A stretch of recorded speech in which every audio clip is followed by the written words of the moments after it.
రామరెడ్డి గారు రామరెడ్డి గారు జరుగుతున్న ఎన్కౌంటర్ ఛత్తీస్గఢ్ పరిసర ప్రాంతాల్లో జరుగుతున్న ఎన్కౌంటర్కి సంబంధించి కేవలం అక్కడ ఉన్న ఖనిజ సంపదని దోచి అక్కడున్న అదానికి కానీ అంబానీకి కానీ కట్టబెట్టడానికి మాత్రమే అక్కడ ఉన్న వారిని మావోయిస్టుల పేరుతో హతం చేస్తున్నారు. ఇది కేవలం బూటకపు ఎన్కౌంటర్లు మాత్రమే అంటూ కూడా చెప్తున్నారు. అంటే కేవలం అక్కడ మాత్రమే నక్సల్స్ లేరు. దేశవ్యాప్తంగా కొన్ని ప్రాంతాలలో నక్సలిజం ఉంది, నక్సల్స్ ఉన్నారు. కానీ కేవలం అదే ప్రాంతం మీద ఎక్కువగా ఎందుకు ఫోకస్ చేయడం జరిగింది అంటే అక్కడ అడవి ప్రాంతంలో ఉన్న ఖనిజ సంపద కావచ్చు, ఇతర సంపద కావచ్చు, దోచుకునే ప్రయత్నంలో భాగంగానే అక్కడ మావోయిస్టులను నిర్మూలించే ప్రయత్నం చేస్తుందా బీజేపీ? కేంద్ర ప్రభుత్వం అనటం కన్నా ఇక్కడ బీజేపీ అని ప్రస్తావిస్తున్నారు. మన దేశం ఆర్థికంగా డెవలప్ కావడం, మన దేశ ప్రజలు మన దేశ ఉత్పత్తులనే కొనడం చైనా భక్తులకు ఇష్టం ఉండదు. దాని మీద భయంకర విష ప్రచారం చేయాలి. చైనా వస్తువులు ఇక్కడ అమ్ముడు పోతే వాళ్ళకేం చాలా సంతోషంగా ఉంటుంది. అదే భారతీయ పారిశ్రామికవేత్తలు ఎవరైనా టాటా కానీ బిర్లా కానీ ఎవరైనా డెవలప్ అయ్యి కానీ ఏం చేస్తే దాని మీద వాళ్ళు చైనా ఆదేశాల ప్రకారం విషం జిమ్ముతుంటారు. అది చైనా భక్తుల గురించి తెలిసిన వాళ్ళకు అర్థమవుతుంది. సార్ అది సెకండరీ విషయం, అది ఫస్ట్ విషయం కాదు. కానీ ఫస్ట్ అది చెప్తున్నారు. రెండో విషయం ఏంటంటే నక్సలిజాన్ని మేము సమర్థించాం, మా వాళ్ళని కూడా చంపారు వాళ్ళు, ఇంతకుముందు చర్చలు జరిగినాయి, విఫలమైనవి, ఇవన్నీ చెప్తూనే ఏ ప్రభుత్వమైనా ఇంతకుముందు కాంగ్రెస్ 55 సంవత్సరాలు కేంద్రంలో పరిపాలన చేసింది, తెలుగు రాష్ట్రాల్లో కూడా 45 సంవత్సరాలు పరిపాలన చేసింది. మరి చర్చల ద్వారా సఫలమైందా? కాలే. మరి ఎట్లా చర్చల ద్వారా సఫలం ఇంతకుముందు జరిగింది బాబు, నక్సల్స్ ఈ రాష్ట్రంలో సఫలమైంది, మీరు ఆ పని చేయండి చెప్తారా? లేదు. మరి ఎక్కడ సఫలం కానప్పుడు చర్చలు చేసి ఏం లాభం? అదొక పాయింట్ నెంబర్ 1. ఒక మాట అమ్మ, ఒక మాట అండి, మీరు ఒక నిమిషం అండి. రామరెడ్డి గారు తను ఒక్క మాట అడుగుతానన్నారు. ఆ ఒక్క మాట మన అవకాశం ఇద్దాం. అంటే భుజాలు జరుగుతున్నట్టు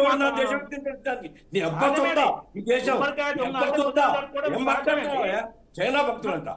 నేను పక్కా ఇండియా జాగ్రత్త పెట్టుకో, 4 అదుపులో పెట్టుకో మాట్లాడుతున్నప్పుడు. దేశభక్తులు ఎవరైనా జాగిరే ఈ దేశం. ఏం మాట్లాడుతున్నావు? కాదు, ఇప్పుడు నేను ఎందుకంటే ఫీల్ అవుతున్నావు? అదేదో కారణం ఉద్దేశించారు అందరికి అర్థమైతే చూసేవాళ్ళు చెప్తున్నాను. మాట్లాడియండి. ఓకే గఫూర్ గారు ఒక నిమిషం అండి. గఫూర్ గారు ఒక నిమిషం మాట్లాడు. చైనా భక్తులు. ఓకే గఫూర్ గారు ఒక నిమిషం అండి. ఒక నిమిషం రామరెడ్డి గారిని మాట్లాడేవాడు. రామరెడ్డి గారిని మాట్లాడి ఒక నిమిషం అండి. గఫూర్ గారు అది చూడండి మేడం, ఆయన అంత రియాక్ట్ అవుతుందంటే ఆ పాయింట్ ఆయనకు ఎఫెక్ట్ అయినట్టు, ఆయన ఆడ వర్తించినట్టు మనకు అర్థమవుతుంది. ఓకే రామరెడ్డి గారు మీరే అన్నారు చర్చలు చేశాము, కొన్నిసార్లు చర్చలు జరిపాము, కానీ చర్చలు సఫలం అవ్వలేదు అన్నారు. ఓకే, కేవలం చర్చలు సఫలం అవ్వకపోతే మరొకసారి ప్రయత్నించండి, లేకపోతే ఇంకొకసారి ప్రయత్నించండి, లేకపోతే మీకు ఇలాంటి ఉపాధి కల్పిస్తాము, మీరు బయటికి రండి అని చెప్పండి. కానీ మూకుమ్మడిగా గంప గుర్తుగా చంపేయడం ఎంతవరకు సమంజసం చెప్పండి మీరు.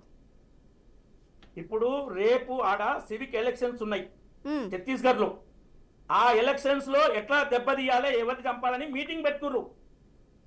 దేశంలో మేము రాజ్యాంగాన్ని నమ్మం, తుపాకీ కొట్టడం ద్వారానే మాకు అధికారం సిద్ధిస్తుందని వాటిని వదిలిపెట్టాలనా? ప్రభుత్వము వాళ్ళని అరెస్ట్ చేయడానికి వెళ్తే వాళ్ళు గన్స్తోని AK-47 కాల్స్తుంటే వీళ్ళు ఎన్కౌంటర్ చేయకూడదా? ఇవి జరిగినాయా లేదా? 87 మంది సైనికులు భద్రతలను చంపారు ఇంతకుముందు యూపీఏ కాలంలో. ఛత్తీస్గఢ్ లో ఉన్నాయి 87 మంది. మీరు 35 మందికి ఏం చేయకూడదు? దేశం కోసం ప్రాణాలు ఇచ్చే సైనికులను, పోలీసులను 87 మంది చంపితే ఇప్పుడు ఈ మానవ హక్కుల సంఘాలు ఎవరు ఖండించరు. ఈ అర్బన్ నక్సల్స్ 2002లో చంద్రబాబు ఇక్కడ ముఖ్యమంత్రిగా ఉన్నప్పుడు చర్చలు చేస్తే వచ్చింది ఎవరండి? నక్సలైట్ పరంగా వరవర్రావు, గద్దరు. వీళ్ళు నక్సల్స్ కాదట. మళ్ళా నక్సల్స్ పరంగా వస్తారు, నక్సల్స్ కాదంటారు. ఇంకోటి ఇప్పుడు అదాని అంబానీ చెబుతుంది. మన తెలుగు రాష్ట్రాల్లో ఒక ఎంపీ, కాంగ్రెస్ ఎంపీ లగడపాటి రాజగోపాల్ 45,000 కోట్లు ముంచారు బ్యాంకులను. ఒక్కసారి వీళ్ళు మాట్లాడరు. దేశంలో ₹1 మాఫీ చేయలే అదానికి కానీ అంబానీ కానీ ఏ బ్యాంకు. విషయం మనకి చెప్తారు, ఎందుకంటే వాళ్ళు చైనా ప్రోడక్ట్స్ పోటీగా ఉన్నారు. ఇక్కడ వాళ్ళు ఉత్పత్తి చేసి మన మార్కెట్ మనమే